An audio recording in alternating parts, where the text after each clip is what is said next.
and good morning, good afternoon, and good evening, everyone. Welcome to another week of Global Café. My name is Natalie Mistry, Senior Policy and Project Coordinator here at the IFA. And today I'm very excited to be introducing you all to Mr. Jack Kupferman and Ms. Carole Ageng'o on the topic of supporting and advocating for the rights of older adults. Jack is the Chief Catalyst Officer of Grey Panthers NYC, an organization with a storied history of ensuring the rights and programs for all who are aging, especially older persons themselves. Importantly, he is proud to be the co-focal point of the Stakeholder Group on Aging at the United Nations. He leads and/or participates in numerous important is ensuring that the concerns of older persons are included in global frameworks of the United Nations, including with the Sustainable Development Goals, human rights of older persons, innovative approaches for older persons in lower and middle income countries, and working towards better enforcement of violations against nursing homes, addressing explicit institutional manifestations of ageism, reminding emergency planning efforts at the local and global levels to include older persons, working towards intergenerational solidarity, and much more.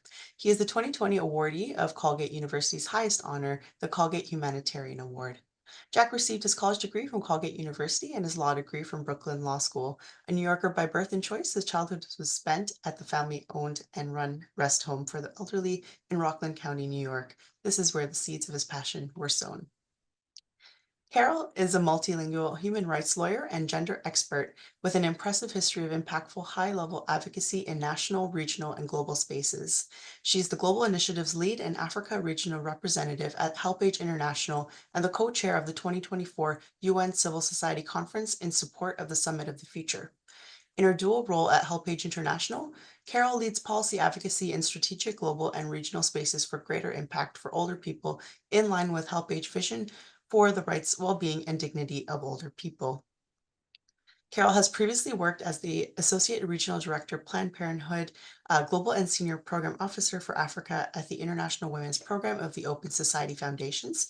She was also the Program Officer for Africa at Equality Now, and before that, a legal counsel at the Federation of Women Lawyers in Kenya, or FIDA Kenya. She started her career as a litigation and conveyancing lawyer in Kenya, and Carole holds an Honors Bachelor of Law, Master's in Arts in International Conflict Management, both from University of Nairobi, Diplôme de langue française from Nairobi, and Diploma in the Equal Status and Human Rights of Women from the University of Lund, Sweden. So thank you so much for joining us today, both Jack and Carole. So today's session will be quite unique in that we will have two experts on today, Jack and Carole. And that we would like to have a nice interactive session. So as I pose the following questions to Jack and Carole, I'm also posing these questions to all of you, our participants. So please, if you have any thoughts, comments, questions, please place them in the chat and we'll try our best to incorporate them into today's discussion. All right, so we're just going to get started now with our first question. In honor of International Day of Older Persons, which just passed on the 1st of October, I would love to start a conversation by asking what it means to support and advocate for the rights of older persons. So either Jack and Carole, you can get us started here. I'll just start.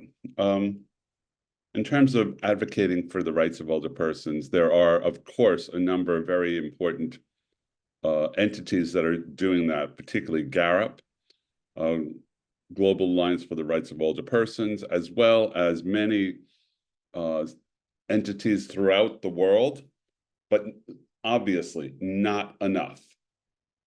This is one of the things where, let's call it a call to action, but we have to mobilize the older people themselves and their allies. So that means partnerships in every country of the world to alleviate the invisibility and to show the point that older people are integral to every society and must not be ignored. This is part of the point of the International Day of Older Persons, and this is part of the point of the Stakeholder Group on Aging and the efforts to implement the Sustainable Development Goals. Over to you, Carole. Thank you, Jack, and good afternoon, everybody. It's afternoon in my location. So to complement what Jack has said, which I agree with, and to say that everybody's aging, and that should be the starting point, that aging embraces the entire global population, because even the child that has been born at 1406 has started their aging journey. So this has to be, we must acknowledge and take this, internalize this, because the exclusion, the lack of adequate engagement on the issues of aging, which Jack has raised, is because of the failure to acknowledge population aging as a critical factor in all spheres of life, particularly in global development. That's one point. The second point is that if we're to be effective in how we address aging, then we must look at aging from a rights perspective.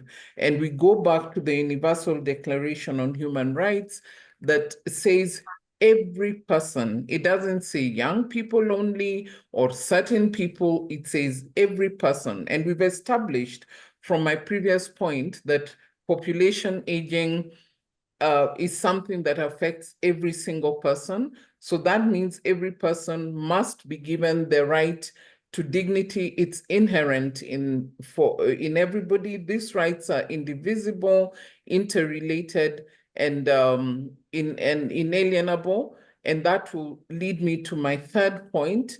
The interrelatedness of the human rights means that we cannot look at aging as a separate issue. We must look at it from the point at which it intersects with all other spheres of society. And so if we're to be effective on how we address aging, we must, at the bare minimum, take those three issues into account. The fact that the population is aging. Number two, that the rights of older people are inherent in them. And because they're aging, these rights must be looked at from a life course approach. And the third thing is that aging intersects at every aspect of society. So that would be my starting point. Both incredibly strong starting points. Thank you both, Jack and Carole, for that. And thank you, Carole, for kind of summarizing your points at the end as well. All great things to think of, starting off with the rest of this discussion. And after this discussion, I hope everyone kind of takes those main points forward out of this discussion as well. So we're currently reaching the target year of 2030 for implementing the goals and targets of the Sustainable Development Goals, or SDGs, that have been laid out by the United Nations. If possible, can you briefly discuss what SDGs mean and how older persons may fit into that agenda? Okay, the SDGs, Sustainable Development Goals, are basically the world's blueprint for social, economic, and environmental development from the period from 2015 to the period of 2030. So in that 15-year period, the world came together to say, these are the important concerns, and here are specific 17 goals. I don't remember how many targets, and then many, many indicators. So the goals that have been set have been quite ambitious. And yet we're now at the halfway point with the Sustainable Development Goals, and the world has been sliding backwards. There's been so much trouble within the world. Now, this is part of where everybody on this call and elsewhere needs to be concerned. With regard to older people, there's been not as much movement and progress as any of us would have liked. So it's the redoubling of efforts by all of us on this call and elsewhere to make sure that the issues that are of importance to older people are implemented through the Sustainable Development Goals. So Carole will also have worthwhile comments on just these items. Thank you, Jack. Just to speak to the SDGs,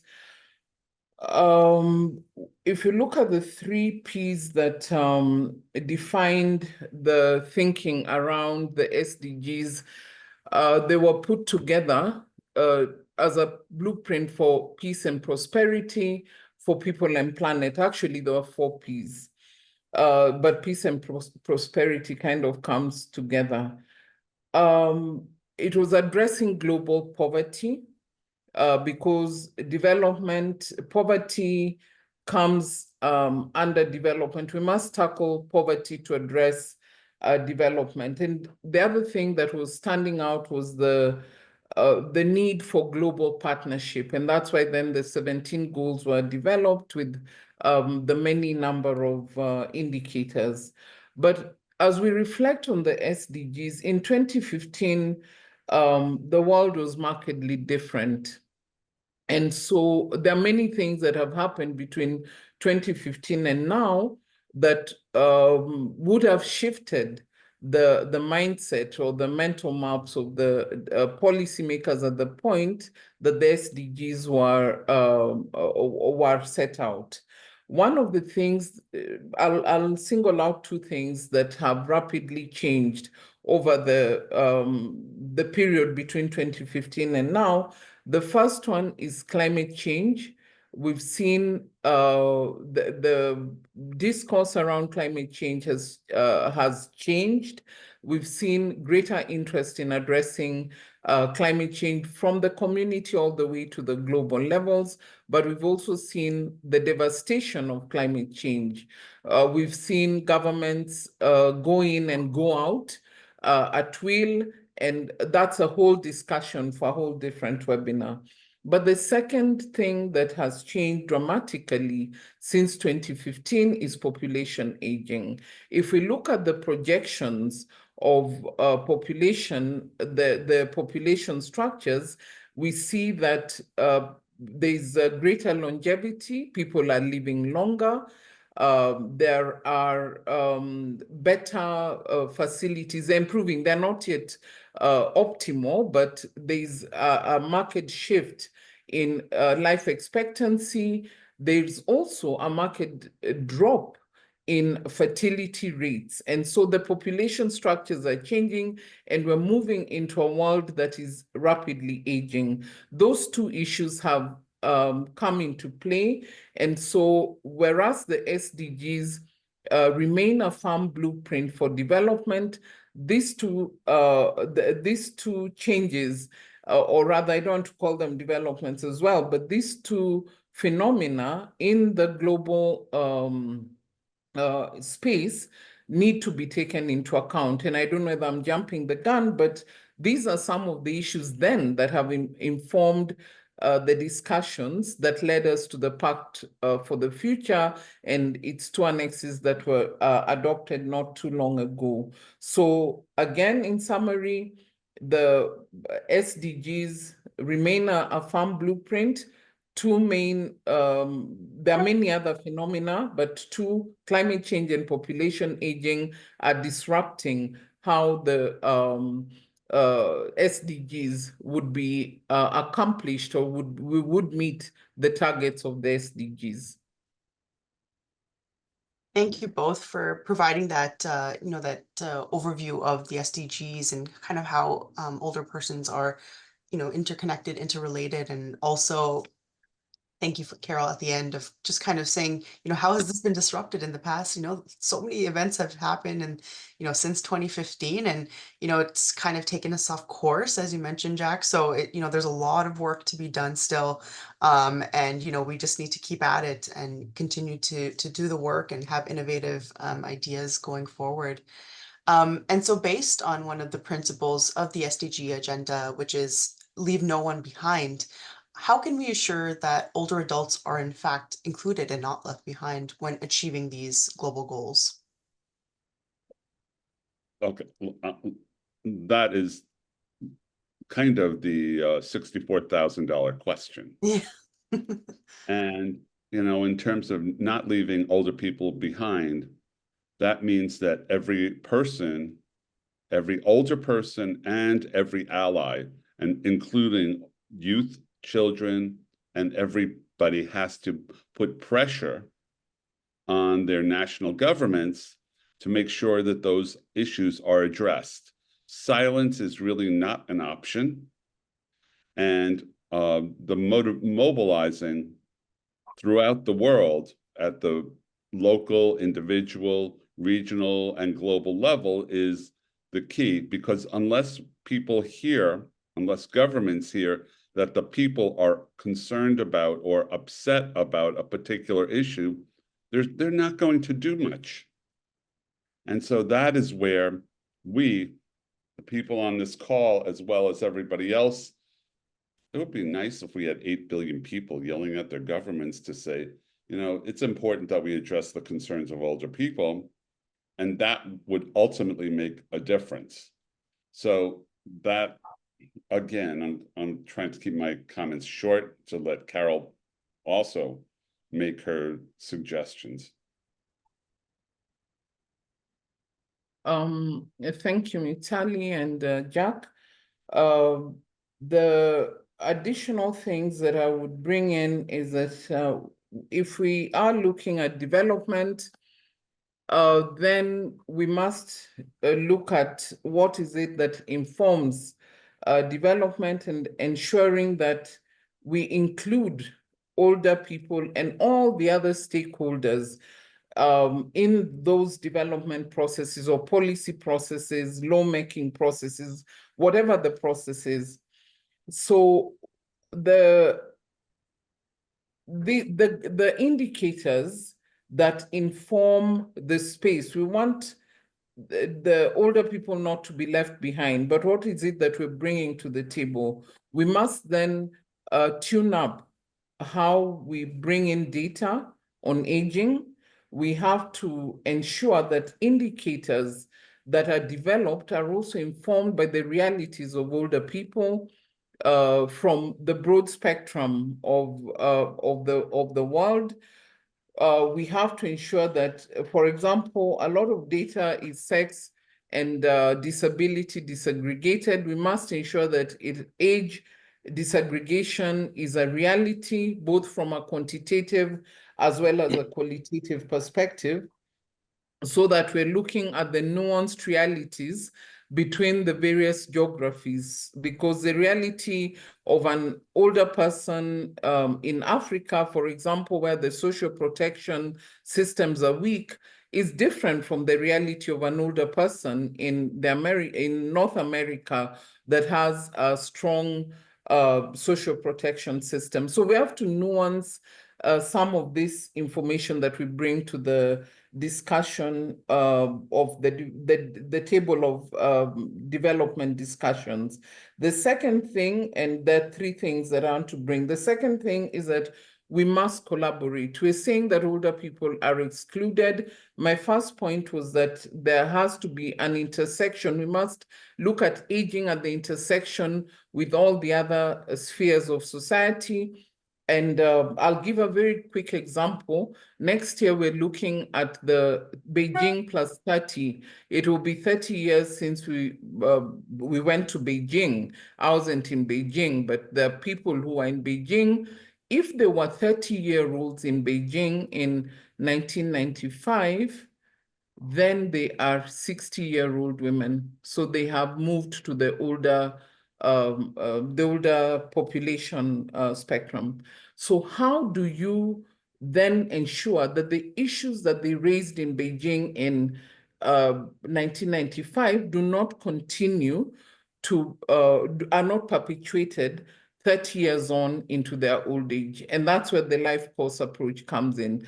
Discrimination, lack of inequality, all the things that predispose the gender discrimination will become gendered ageism further down. So we must then collaborate with people working on children's rights, people working on women's rights, people working with different, along the different perspectives.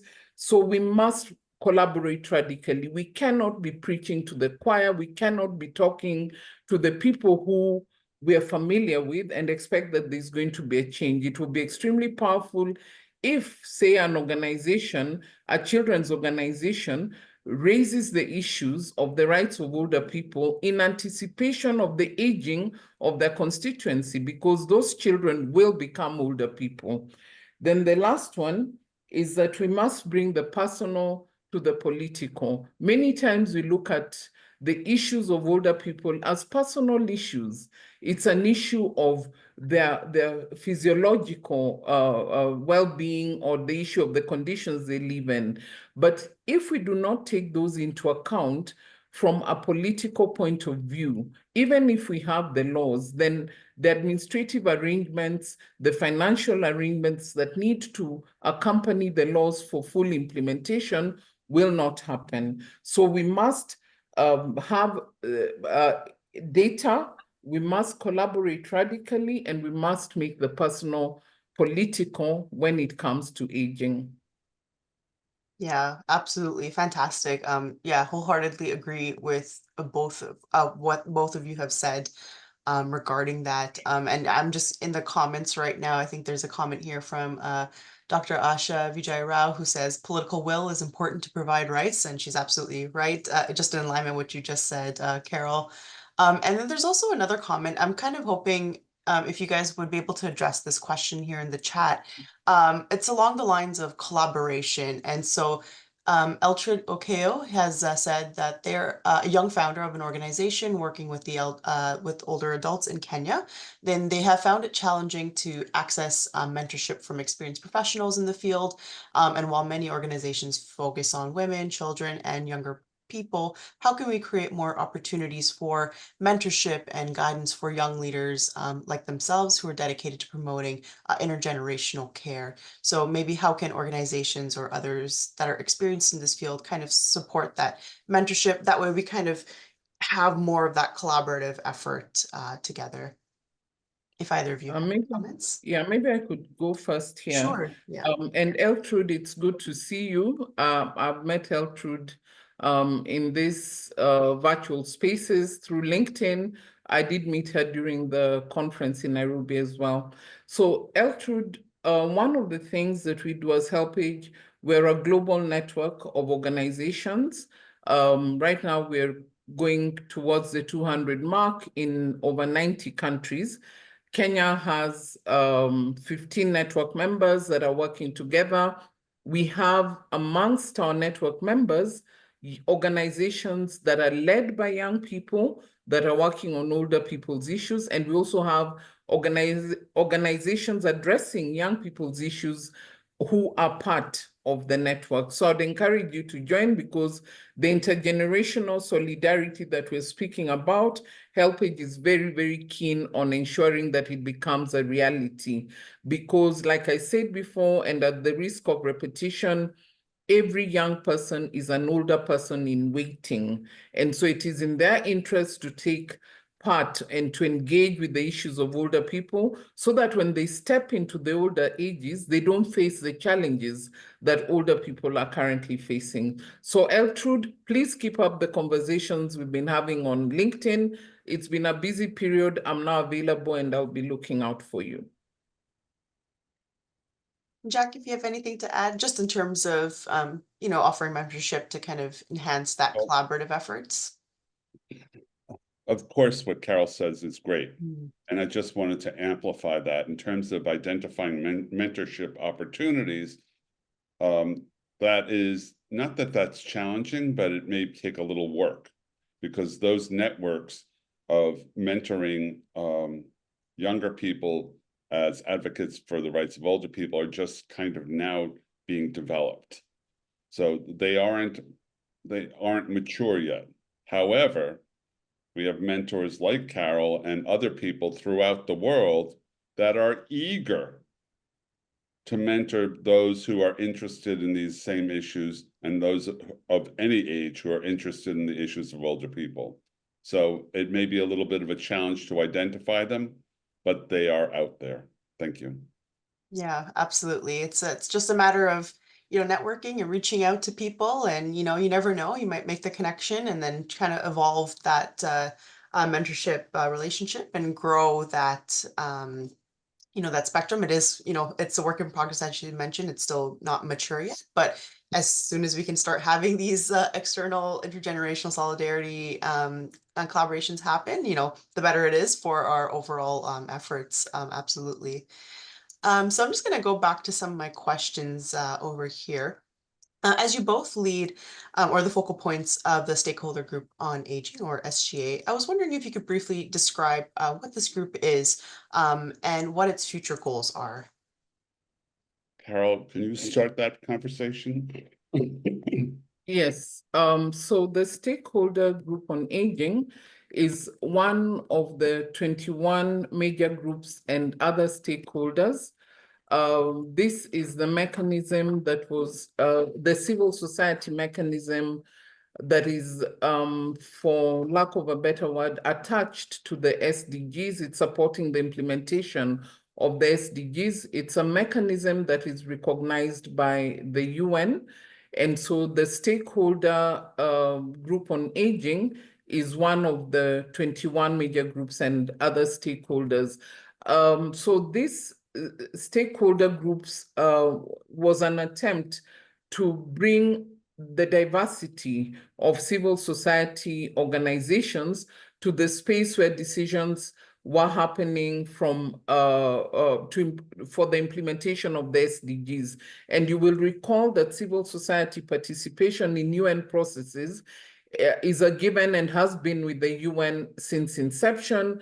Was reaffirmed in 1972 in Stockholm, in Rio in 1992, and of course in 2015 at the point that the SDGs were adopted or were, put out.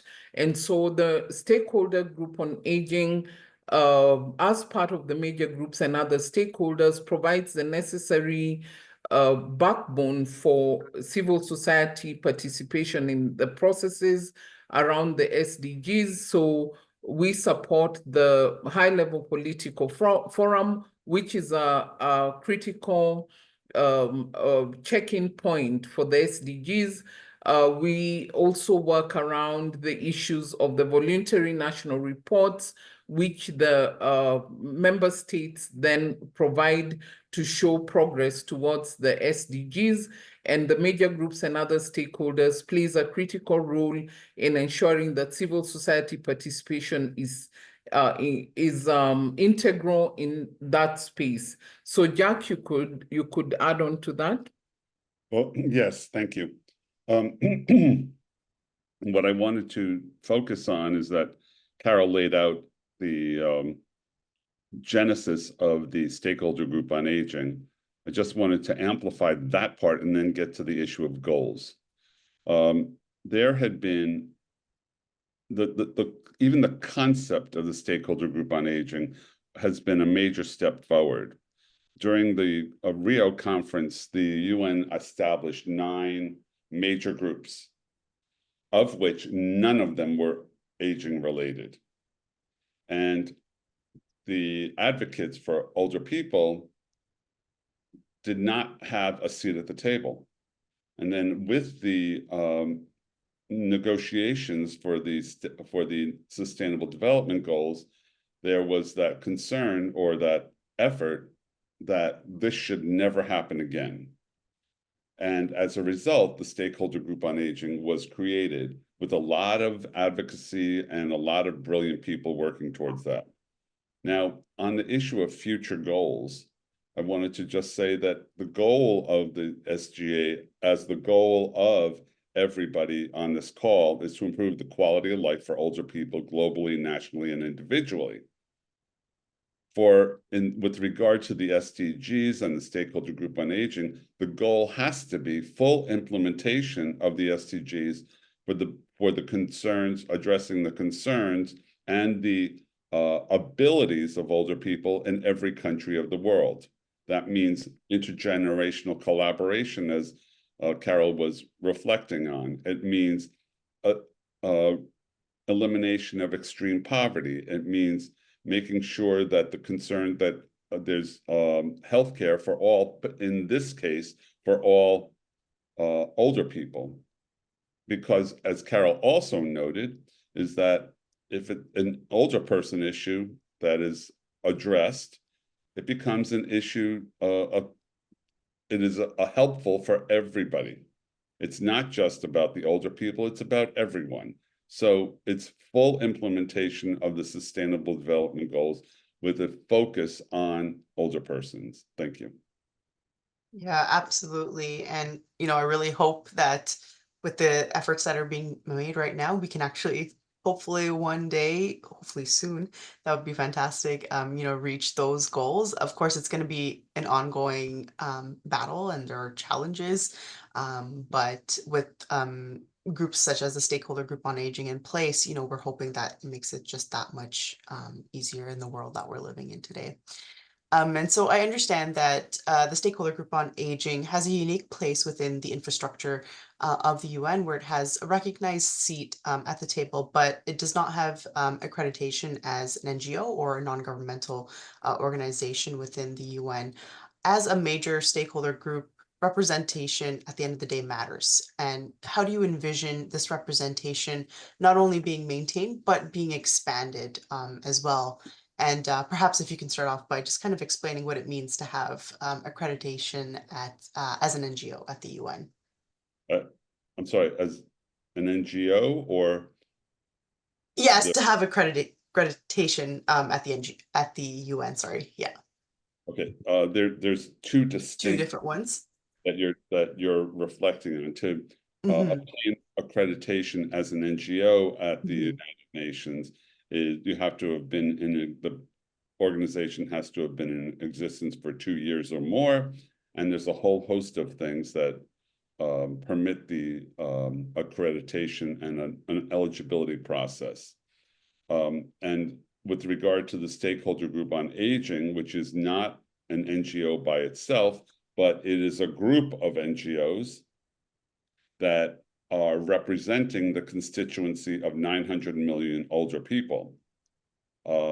Now, as you noted, that it is a powerful position, meaning that the Stakeholder Group on Aging, as a member of major groups and other stakeholders, has unique opportunities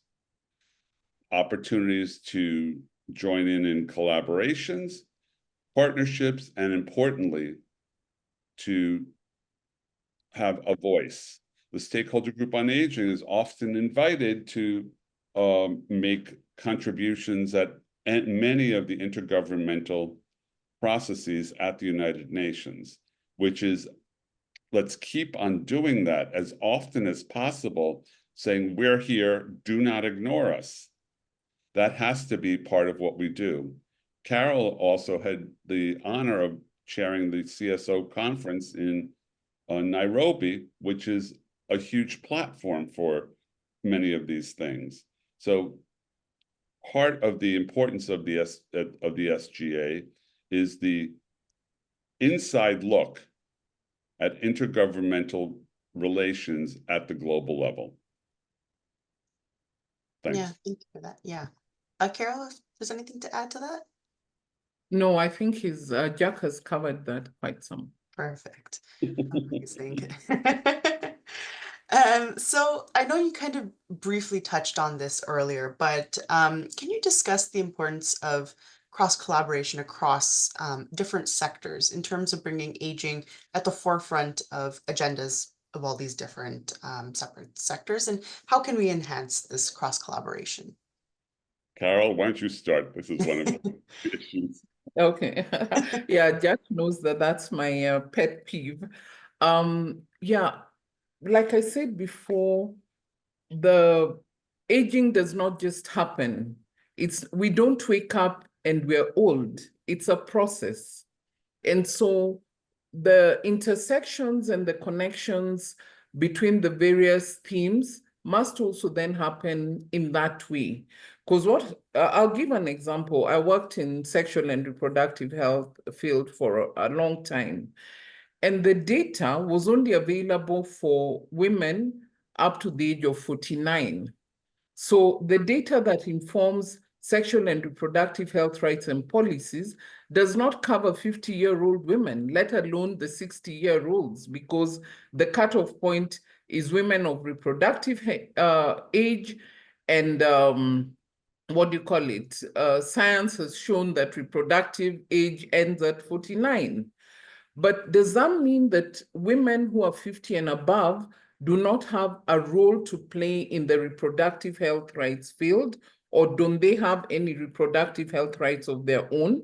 They do, but we don't include them. So that's a call, for example, to collaborate with organizations working on sexual and reproductive health and rights. So you might wonder, but why? Because unfortunately, SRHR is linked to sexuality.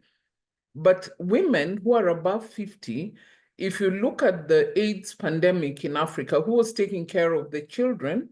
It was the women. Those children, some of them were teenagers who were dealing with issues such as early pregnancies, early debut of sexual intercourse.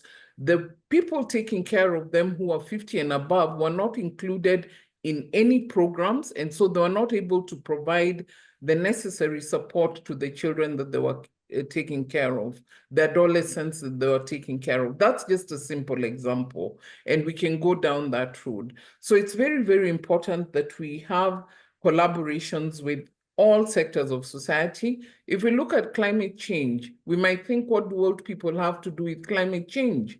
And we might reduce it to the issue of increased temperatures, which affects older women who are going through menopause. But let's take a situation where there's a flood or droughts. We had droughts in Kenya and the northern part of Kenya, southern part of Ethiopia. These are pastoralist communities. They moved, a lot of the younger people moved away because of the drought to go look for livelihoods elsewhere. Who was left with in the communities taking care of the limited livestock or the children? It was the older people who are not able to move. Their agility is not at the same measure as that of younger people. But if you look at the mitigation or adaptation processes that are put in place, they're completely age blind. So we must take into account the issue of aging, whatever the sector of society we're looking at. My final example, and this is something we see but we do not take into account, gender discrimination that is based on patriarchy. A girl is born, she steps into a place of discrimination, goes through that, does not have equal resources like a boy. In later years, she cannot get into the workplace because her education has been compromised. She does not get a pension because she's in the informal sector. She becomes older, the same as the boy who was at the same level. The boy has a pension. This young girl who's now an older woman does not.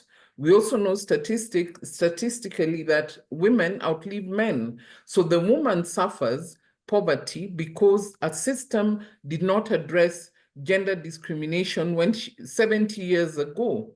So we must look at it in that way, the gender discrimination that becomes gendered ageism.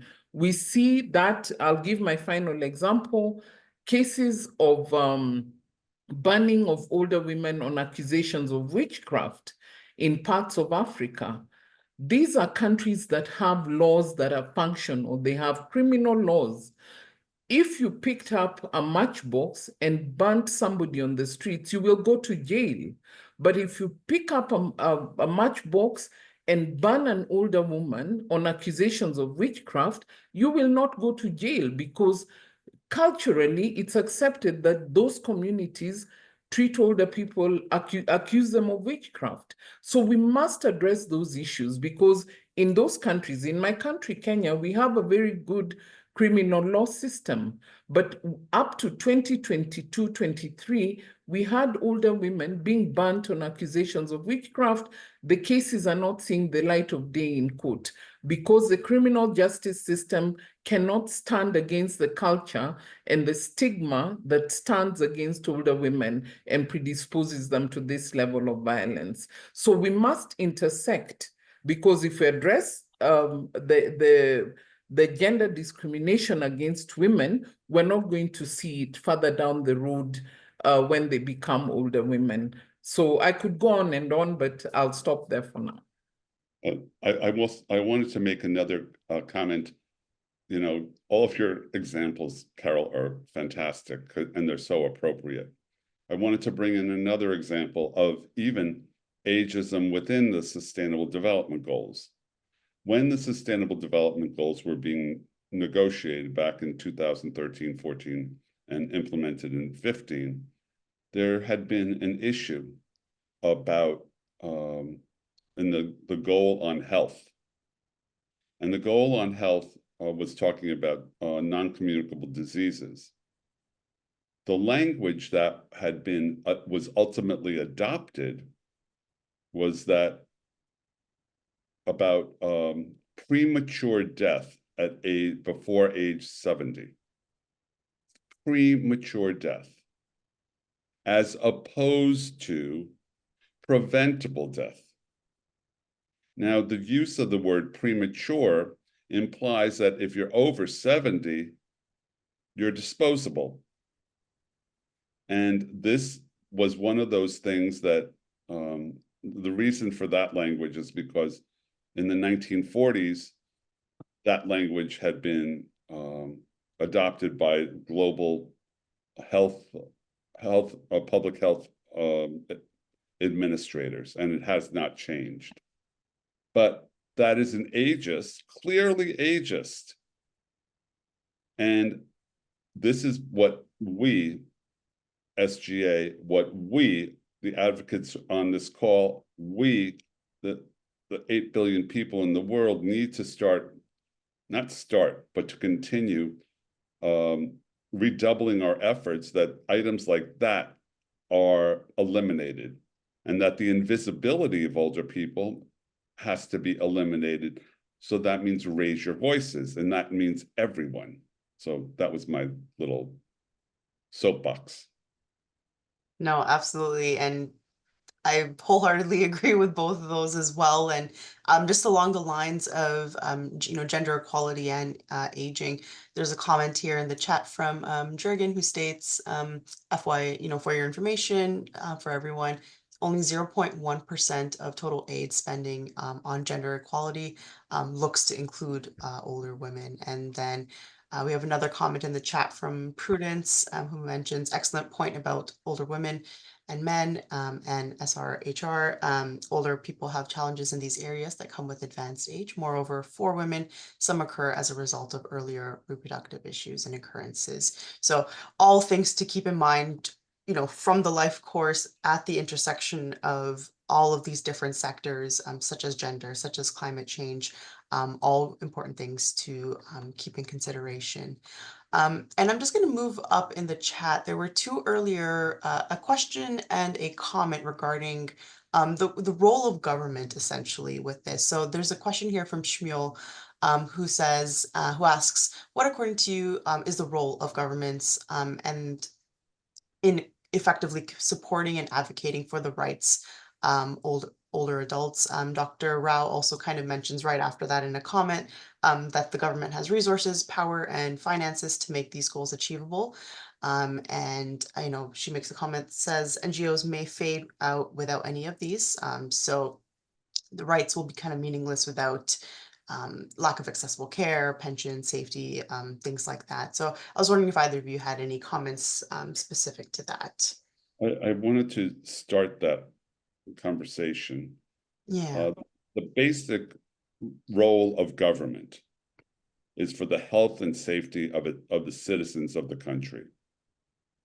And how that gets implemented is, of course, going to be different in every country. But as it applies to older people and applies to the allies of older people, there has not been, Carole referenced the difference between basically the global South and the global North, where there are more resources in the global North. But it is always about who speaks the most, the squeaky wheel gets the grease. And the allocation of resources. That has to be a big part of the conversation, particularly with regard to older people. And so that, again, I will reiterate, it's about older people not being invisible, and that their concerns are always heard and acted upon, and that becomes our responsibility. I'll turn it over to you, Carole. Thanks, Jack. And before I continue, I just want to recognize Arun Myra, the chair of HelpAge, who's just joined the call. He had a bit of a challenge joining earlier. But I just want to add and say that, yes, older people must not be invisible in the discussions that touch on all aspects of society. And we've already spoken about the issue of collaboration. Jack has said the squeaky wheel gets the oil, the grease, and that is very true, but that must not be the position if we're coming from the place of rights and equality. We cannot say because I'm loud, then I get the rights. So we must bring to the development space the issues that underlie aging. We must make communities understand, governments understand aging. I get surprised when I go into fora and there are older people, but they cannot recognize the need to push. In fact, they're the ones who are saying older people need to get out of the space. So there needs to be an increased awareness. We need to step back a little bit and create more awareness on the issues surrounding aging. At HelpAge, we work on income security. I mentioned a bit of it when I was speaking about the life course approach and the issues of social protection and pensions in later years. But we also work on healthy aging. We work on inclusive humanitarian action, and to bring a society of for all ages that looks at the issues of ageism, looks at the issues of voice and agency of older people. But we can take this to different actors. We've talked about the nexus with the SRHR space, for example. It might even be more powerful if, as an SRHR, an organization working on sexual and reproductive rights, brings the issues of older people. And we've tried at HelpAge, we've tried to build those linkages. At the Women Deliver conference last year, we held a session on intergenerational, catalyzing intergenerational solidarity in the sexual and reproductive health and rights space. And it's building traction. A lot of actors are stopping to see how they can improve their delivery of services on the ground through the data that we're beginning to provide to them to inform their processes. But we must also look at how we collaborate with governments, because at the end of the day, if a government unit working on the rights of older people, so in Kenya, for example, we've got Labor and Social Protection Ministry with the Senior Citizens Department. The Senior Citizens Department has an interest to improve the lives of older people in Kenya in the same way HelpAge in Kenya has an interest to improve the lives of older people in Kenya. So what about if we came together and collaborated? And we do have collaborations. I'll give a quick example and stop. With the Ministry of Labor and Social Protection, we have a memorandum of understanding. Government has the administrative infrastructure. We have the technical knowledge, and we're working together with the government to provide cash transfers to as broad range and to as broad a constituency as we can possibly. Government would not have done it on its own. We're not able to do it on our own. So we must collaborate. And so I'll end by saying we must have the level of radical collaboration that that I spoke about at the beginning. Yeah, absolutely. We're right here. Sorry, there's a comment in the chat here. I was wondering, Jurgen, if you wanted to unmute and kind of just speak on your comment that you've added in the chat. Thank you. But most of the points were already mentioned and flagged by Jack and Carole. It was good to see you again, not only in the UN discussion rounds we have had in the last months, fighting for a better pact of the future. Because if you read these now, what is it, roughly 40 pages, it's a very, very weak document if we consider where are the rights and where is the future of older persons. They are not mentioned there. And this is in line with the main international documents we do see since almost 20 years. The SDGs only mention older persons 3 times in the 169 sub-targets. One is in SDG 2, if you have a look, and 2 is in, we have it in SDG 11, what is habitat. And then they are overseen in the Paris Treaty or Climate Treaty. They are not mentioned once.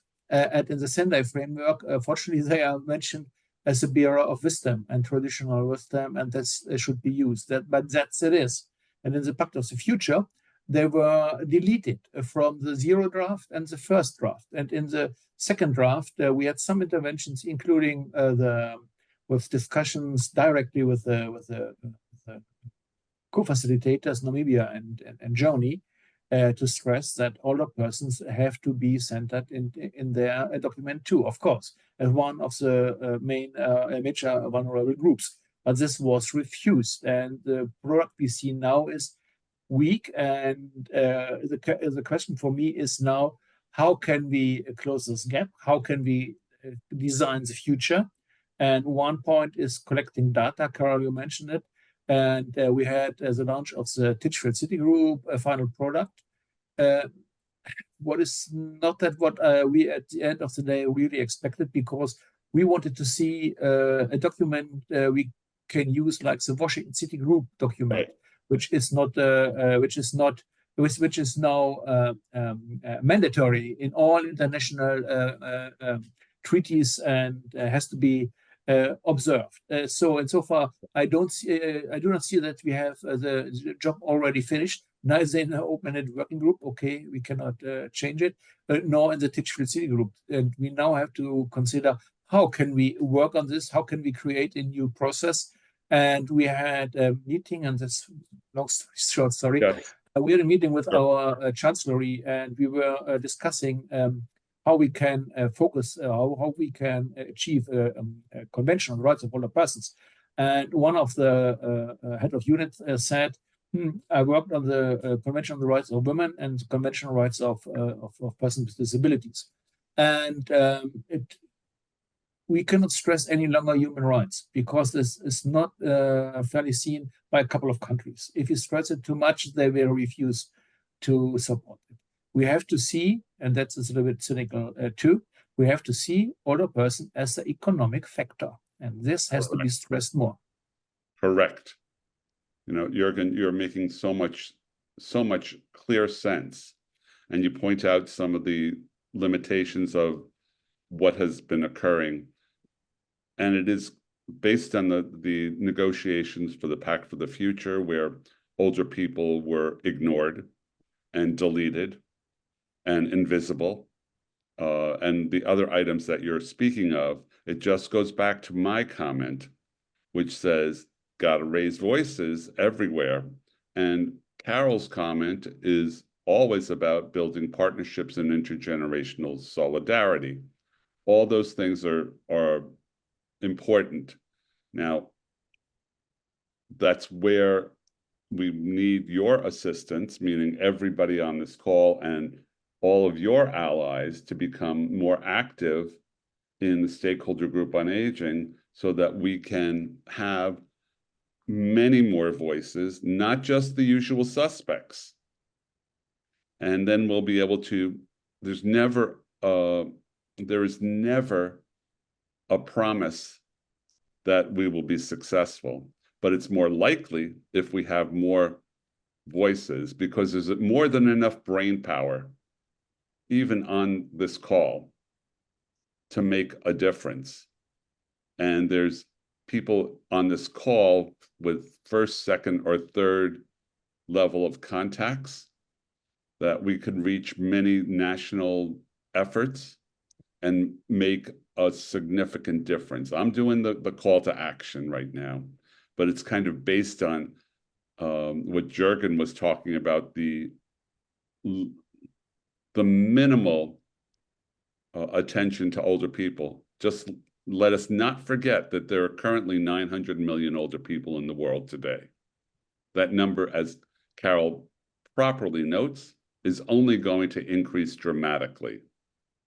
So that's again, my soapbox.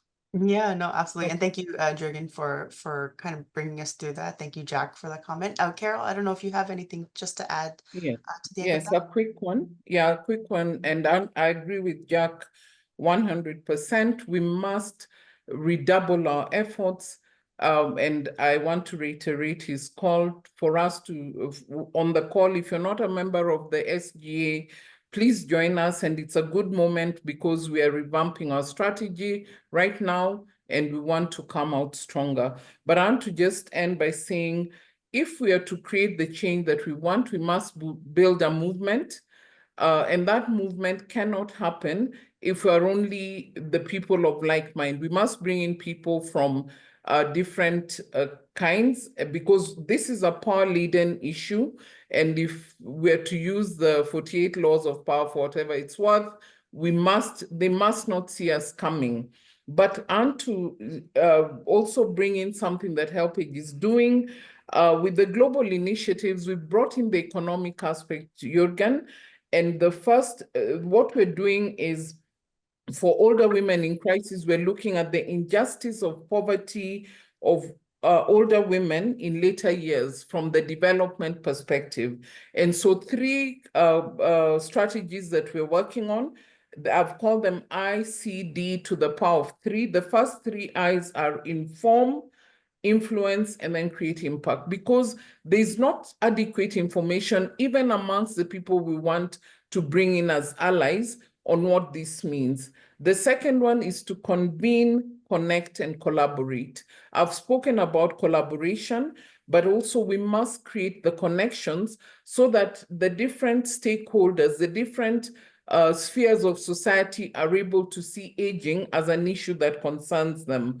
It's only when we do that that we can disrupt the status quo, because right now the Pact for the Future is silent, but what we can do is to use what is in the pact and disrupt the narrative on aging, the silence in the narrative on aging, and recreate a new narrative with prospective aging in mind, because the young people that are mentioned in the pact and the Declaration on Future Generations will grow old. We must look at the prospects of their aging to begin to change the outlook from a policy perspective. Well said, Carole. Absolutely. Well said, both of you. And I actually appreciate that you ended on kind of these calls to action, which kind of concludes everything quite. As we are slowly coming close to the end of today's session, we have about a minute left. I would love to hear both of your, maybe just a very brief statement, just a key takeaway from today's discussion. So I'll give you just a little bit of time to gather some of your thoughts, as I will introduce our next week's topic and speaker right now. So please join our discussion next week with Mr. Tiago Heractasa on the topic of what countries can do to create and sustain age-friendly environments, which is in honor of World Cities Day on the 31st of October, and will be moderated by my colleague, Miss Elizabeth Lewis. So please join us next week for what will be a very interesting conversation on age-friendly environments. So I'll just bring it briefly back to the both of you if you had just a short statement for us to end on today. I'd like to start on that.